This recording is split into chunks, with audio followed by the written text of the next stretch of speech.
Hello students, कैसे हैं आप। आज हम फिजिक्स का नेक्स्ट लेक्चर लेकर आए हैं जिसमें हम नया टॉपिक स्टार्ट करेंगे या बोले नया चैप्टर स्टार्ट करेंगे, फ्लूइड डायनामिक्स या हाइड्रोडायनामिक्स। अभी तक हमने किया mechanical properties of solid, mechanical properties of fluid और फ्लूइड स्टैटिस्टिक्स हम कर चुके हैं, जिसमें हमने प्रेशर, पास्कल लॉ ये सब किया था। अब हम फ्लूइड डायनामिक्स स्टडी करेंगे जिसे हम जनरली हाइड्रोडायनामिक्स बोलते हैं। हाइड्रो का मतलब होता है वाटर, ठीक है, और डायनेमिक्स का मतलब क्या होता है, मोशन। ठीक है, हमने क्या स्टडी करना है, लिक्विड को स्टडी करना है, क्योंकि गैसेस को स्टडी नहीं करेंगे, क्योंकि फ्लूइड के अंदर हमारे पास दोनों कैटेगरी आती है, लिक्विड भी आता है और गैसेस भी आती है। गैसेस को स्टडी हम करेंगे काइनेटिक थ्योरी ऑफ गैसेस के अंदर, और आज जो हम स्टडी करेंगे, जो हम अब चल रहा है हमारा जो फॉलो अप, वो चल रहा है फ्लूइड को लेकर, तो हम फ्लूइड्स को ही स्टडी करेंगे। ठीक है, it is a branch of science which deals with the study of fluid oblique liquid. ठीक है, when it is in motion. अगर फ्लूइड या लिक्विड मोशन में है तो अगर हम उसको, उस स्टडी को हम क्या बोलते हैं, हाइड्रोडायनेमिक्स बोलते हैं। ठीक है, तो जब यहां पर फ्लूइड मोशन में आ जाता है तो वहां जो हम टर्म जो हम कर चुके हैं, ठीक है, हमने मैकेनिकल प्रॉपर्टीज ऑफ फ्लूइड के अंदर हमने विस्कोसिटी टर्म कर चुके हैं, बहुत अच्छे से किया था, क्योंकि ये क्विक रिकॉल होगा, क्योंकि हम विस्कोसिटी कर चुके हैं। तो आपको अच्छा रहेगा कि आप बैक वीडियो देखें जिसमें हमने mechanical properties of fluid study किया था, तो आपको बहुत अच्छे से समझ में आ जाएगा, क्योंकि ये क्विक रिकॉल होगा। विस्कोसिटी जनरली ऑब्जेक्ट जब मोशन में होता है तो जो हमारे पास प्रॉपर्टी यूज होती है उसे हम विस्कोसिटी बोलते हैं, जब फ्लूइड मोशन में होता है। विस्कोसिटी की टेक्निकल डेफिनेशन क्या है, जो अकॉर्डिंग टू बुक्स है, वो क्या है, it is a property of fluid, liquid की भी और गैसेस की भी, क्योंकि दोनों ही हमारे पास फ्लूइड है, by virtue of which an internal frictional force, ये फ्रिक्शन की तरह काम करता है, internal friction force comes into play when the fluid is in motion। जब फ्लूइड मोशन में होता है तो एक फ्रिक्शन फोर्स आता है, उसे हम विस्कोसिटी का नाम देते हैं। ठीक है, in the form of layers having relative motion, it opposes the relative motion of different layers। क्या होता है, सिंपल सी डेफिनेशन में अगर हम बोलें, 3 वर्ड्स के अंदर अगर मैं विस्कोसिटी को डिफाइन करना चाहूं तो वो क्या होता है, resistance against flow, resistance against flow of fluid. Fluid को फ्लो करने से रोकेगा, उसे हम क्या बोलेंगे, विस्कोसिटी बोलेंगे। ठीक है ना। Solid layer to layer formation से बनता है। सिमिलर वे में जो लिक्विड होता है वो भी लेयर टू लेयर फॉर्मेशन में ही बनता है। ठीक है, जब कोई भी लिक्विड फ्लो में होता है तो लेयर टू लेयर फॉर्मेशन में वो फ्लो कर रहा होता है। ठीक है, और जब एक लेयर दूसरी लेयर के ऊपर स्लाइड करती है तो उस स्लाइडिंग इफेक्ट को हम क्या बोलते हैं, शेयरिंग इफेक्ट। ये हम कर चुके हैं। ठीक है, हमने मैकेनिकल प्रॉपर्टीज ऑफ सॉलिड में भी स्टडी किया, मैकेनिकल प्रॉपर्टीज ऑफ फ्लूइड में भी स्टडी किया। जब कोई भी एक लेयर, चाहे वो सॉलिड की है चाहे वो लिक्विड की है, शेयरिंग का इफेक्ट तो, शेयरिंग का मतलब तो सेम ही होता है। जब एक लेयर दूसरी लेयर के ऊपर स्लाइड करती है तो उस स्लाइडिंग इफेक्ट को क्या बोला जाता है, शेयरिंग इफेक्ट। और जो स्ट्रेस प्रोड्यूस होती है उसे क्या बोला जाता है, शेयर स्ट्रेस। क्लियर है यहां तक। ठीक है, तो इसलिए जब हम फ्लूइड के केस में भी शेयर स्ट्रेस को स्टडी करते हैं, अगर हम इसका एक सिंपल सा एग्जांपल लें, विस्कोसिटी कैसे जनरेट होती है। मान लो एक ये हमारे पास क्या है, बेस है या ग्राउंड लेवल है, और यहां पर कोई ऑब्जेक्ट प्लेस्ड है। ठीक है, यहां मान लो कोई भी ऑब्जेक्ट प्लेस्ड है।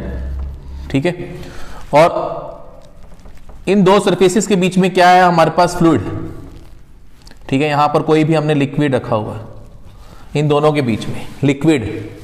अब अगर मैं इस लेयर को इस डायरेक्शन में कुछ वेलोसिटी दे देता हूं, यू वेलोसिटी से मैं इसे मूव करवाना चाहूं, मान लो ना ये हमारे पास ये जो स्मॉल थिकनेस है वो dy है, दो लेयर के बीच की जो थिकनेस है वो dy है। ठीक है, और मैंने स्मॉल वेलोसिटी से du से उसे आगे की तरफ मूव करवाना स्टार्ट किया। ठीक है, du से आगे की तरफ उसे मूव करवाना स्टार्ट किया। अब देखो क्या होगा, ये लेयर अगर आगे की तरफ मूव करेगी, डेट मींस एक तरीके से वो स्लाइड कर रही है फ्लूइड के ऊपर, जो फ्लूइड टच में है उसके साथ। ठीक है ना, ये लेयर किसके ऊपर रखी हुई है, हमने फ्लूइड के ऊपर रखी हुई है। जब ये लेयर स्लाइड करेगी, डेट मीन्स वो किसके ऊपर स्लाइड कर रही है, फ्लूइड की लेयर के ऊपर स्लाइड कर रही है। जब स्लाइडिंग इफेक्ट प्रोड्यूस होगा तो कौन सी स्ट्रेस इंट्रोड्यूस होगी, शेयर स्ट्रेस इंट्रोड्यूस होगी। ठीक है, मतलब ये फ्लूइड की जो लेयर जो इसके साथ टच में थी, ये भी इसके साथ आगे जाने की कोशिश करेगी। बिल्कुल ध्यान से समझना है, बहुत अच्छा कंसेप्ट है। लेयर के साथ टच में है फ्लूइड, अगर ये लेयर आगे की तरफ मूव करेगी तो अपने साथ वो किसको मूव करवाने की कोशिश करेगी, जो उसके साथ लेयर ऑफ फ्लूइड है। ठीक है, लेकिन क्या होता है, चलो ठीक है, ये फ्लूइड जो है ये तो इसके साथ मूव करने की कोशिश करेगा, ये भी आगे की तरफ जाने की कोशिश करेगा, लेकिन नीचे की जो लेयर है जो इसके साथ टच में नहीं है, सॉलिड ऑब्जेक्ट के साथ इसके साथ टच में नहीं है, वो क्या करेगी, वो इसके ऊपर वाली जो फ्लूइड की लेयर है उसको आगे जाने से रोकेगी। सिमिलर वे में, क्योंकि ये सारी की सारी जैसे जैसे आप नीचे आते रहेंगे, जो ऑब्जेक्ट हमारे पास रनिंग कंडीशन में था, बाकी जो ये सारी लेयर्स हैं ये तो रेस्ट कंडीशन में है।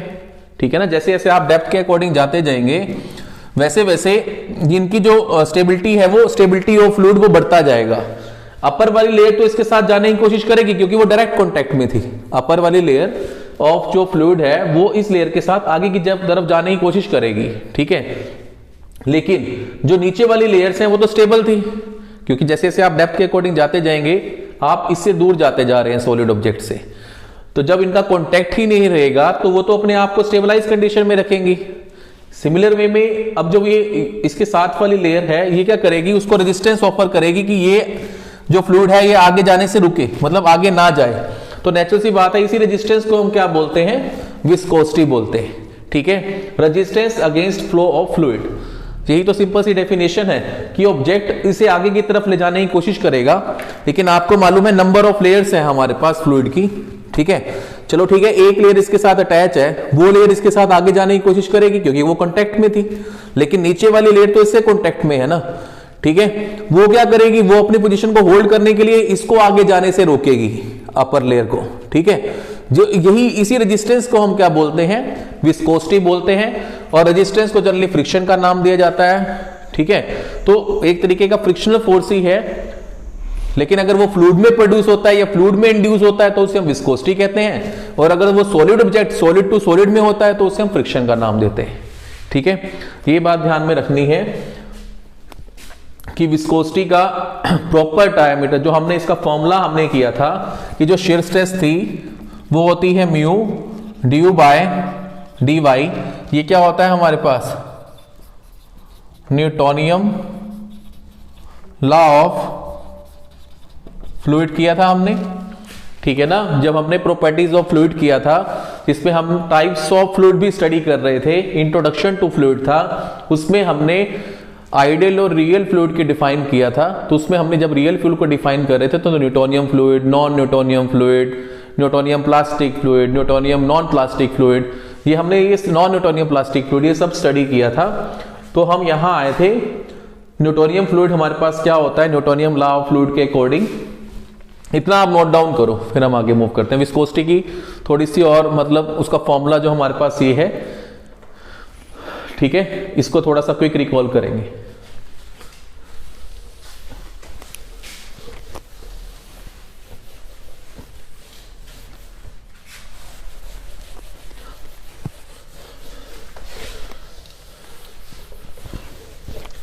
देखो, न्यूटोनियम लॉ हमने किया था, शेयर स्ट्रेस जो होती है, shear stress is equal to mu d by d y होती है। ये वेलोसिटी ग्रेडियंट बोला था मैंने, change in velocity with respect to distance is known as velocity gradient. ठीक है, यहां पर टो जो होता है वो क्या होती है, शेयर स्ट्रेस होती है, और D you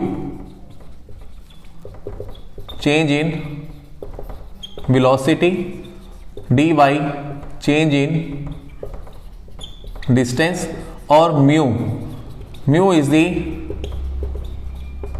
coefficient of viscosity, या जिसे हमने बोला था it is also known as dynamic viscosity. ठीक है, it is also known as dynamic viscosity. ठीक है, तो यहां से अगर हम म्यू की वैल्यू आइडेंटिफाई करते हैं तो वो आ जाती है टो इंटू में dy डिवाइडेड बाय du, ठीक है यहां पर, ठीक है ना। आपको एक बात और ध्यान में रखनी है, फ्लूइड जो है वो शियर स्ट्रेस के अगेंस्ट मिनिमम रेजिस्टेंस ऑफर करता है, मिनिमम रेजिस्टेंस। देखो हमें मालूम है कि स्लाइडिंग इफेक्ट को हम शेयरिंग इफेक्ट बोलते हैं। कोई भी सॉलिड ऑब्जेक्ट अगर मान लो इनके बीच में हमने फ्लूइड रखा हुआ है और मैं इसको मूव करवाने की कोशिश कर रहा हूं तो ये फ्लूइड इसके साथ ही बह जाता है। डेट मीन उसने कम से कम रेजिस्टेंस ऑफर की, इतनी ज्यादा रेजिस्टेंस ऑफर नहीं करता जितनी सॉलिड ऑब्जेक्ट कर पाता है। लिक्विड उतनी ज्यादा रेजिस्टेंस ऑफर नहीं कर सकता है। अगर मैं इसको स्लाइड करवाऊंगा, बीच में अगर मैंने कोई लिक्विड रखा हुआ है जैसे वाटर रखा हुआ है, जब मैं इसको स्लाइड करवा रहा हूं तो वाटर इसके साथ बह जाता है। देखो शियर स्ट्रेस तो हुई लेकिन उसके अगेंस्ट उसने कम से कम रेजिस्टेंस ऑफर की है, ठीक है। तो म्यू की वैल्यू यहां से आ जाएगी टो ड्यू बाय dy। हमने इसको यूनिट में कन्वर्ट किया था, यूनिट हमारे पास वैसे आई थी न्यूटन सेकंड पर मीटर स्क्वायर। कैसे किया था हमने, unit SI unit of dynamic viscosity, क्योंकि हम डायनेमिक की बात कर रहे हैं, मैं सेकंड टाइप की इसकी विस्कोसिटी को नहीं डील करूंगा जो काइनेमेटिक विस्कोसिटी किया था, ठीक है ना। बस आपको डेफिनेशन बता दूंगा, काइनेमेटिक विस्कोसिटी जो क्या होती थी mu divided by rho, it is the ratio of dynamic viscosity to the density of fluid. अगर हम SI यूनिट म्यू की करें, देखो शियर स्ट्रेस की यूनिट क्या होती है SI न्यूटन पर मीटर स्क्वायर, स्ट्रेस की यूनिट फोर्स अपॉन में एरिया, डिस्टेंस की यूनिट क्या होती है हमारे पास मीटर, और वेलोसिटी की यूनिट क्या होती है मीटर पर सेकेंड। मीटर से मीटर कैंसिल आउट, तो जो हमारे पास डायनेमिक विस्कोसिटी की यूनिट आ जाती है न्यूटन सेकेंड पर मीटर स्क्वायर आ जाती है, न्यूटन सेकेंड पर मीटर स्क्वायर, ठीक है। It is the SI unit of dynamic viscosity, ठीक है। यहां तक इतना हो जाएगा। और अगर इसको मैं डायमेंशंस फॉर्म में कन्वर्ट करूं, डायमेंशंस फॉर्म मतलब MLT फॉर्म के अंदर, तो हमारे पास M L -1 T -1, ये हमने यूनिट पहले डायमेंशन यूनिट एंड डायमेंशंस में भी की हुई है, और जो हमने प्रॉपर्टीज जब हम कर रहे थे उसके अंदर भी हमने की हुई है, ठीक है। इतना नोट डाउन करो, ठीक है ना। मीटर, M का मतलब क्या होता है मास, और L का मतलब क्या होता है लेंथ, और T का मतलब क्या होता है टाइम पीरियड, ठीक है। इतना नोट डाउन करो। और काइनेमेटिक विस्कोसिटी आपको बता दिया, it is the ratio of dynamic viscosity to the density of fluid, ठीक है। और उसकी SI यूनिट हमने की थी, वो हमारे पास क्या आती थी मीटर स्क्वायर पर सेकेंड, ठीक है। इतना ही करेंगे क्योंकि हमने जो डील करना है वो डायनेमिक विस्कोसिटी से करना है इस चैप्टर के अंदर, काइनेमेटिक विस्कोसिटी से नहीं करना है। इतना नोट डाउन करो।